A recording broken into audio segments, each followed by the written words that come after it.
Previously, the European scientists, they believed that the Earth was the center of the solar system and the universe. And all the planets, as well as the moon and the sun, it revolved around the Earth.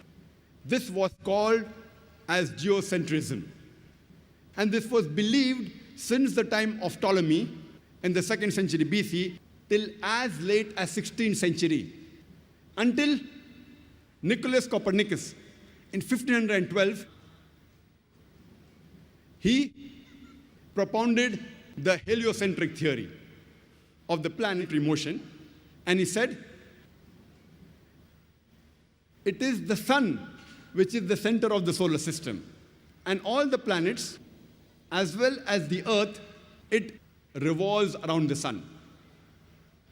And later on, a German scientist by the name of Johannes Kepler, in 1609, he wrote in his book by the name Astronomia Novia, that not only do the planets and the Earth, they revolve around the sun, but they also rotate about their own axis. And when I was in school, I passed my school in 1982, about more than 25 years back. There I too read that the planets and the Earth, they revolve around the sun, and the planets and the Earth, they rotated about their own axis. And the whole solar system, also in the galaxy, it revolved, including the sun, but the sun did not rotate about its own axis. In this context, the sun was stationary. But when I read the verse of the Quran in Surah Anbiya, chapter number 21, verse number 33, which says, Huwa allazi khalaqal layla wan nahar. It is Allah who has created the night and the day.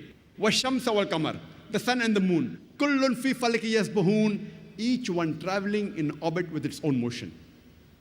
So the Quran says the sun and the moon, besides revolving, they also rotate about their own axis. The Arabic word used here is yasbahun, derived from the Arabic word sabaha, which describes the motion of a moving body. If I use this Arabic word yasbaha for a person who's moving on the floor, it will not mean that he's rolling, it will mean he's either walking or running.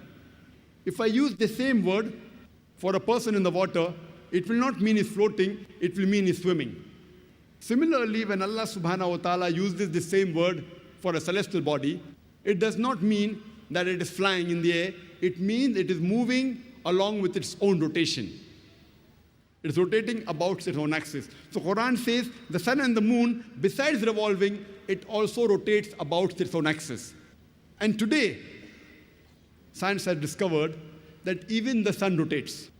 Since we can't see the sun directly, you get blinded if you see directly. If you have an equipment and have the image of the sun on a tabletop, we find that there are spots in the sun. And it takes about 25 days for the spots to complete one rotation, indicating that the sun takes approximately 25 days to complete one rotation. Imagine when I was in school, I was taught the sun was stationary, it didn't rotate about its own axis. And the Quran mentioned 14 years ago that it rotates. And now, alhamdulillah, most of the schools have incorporated that the sun also rotates.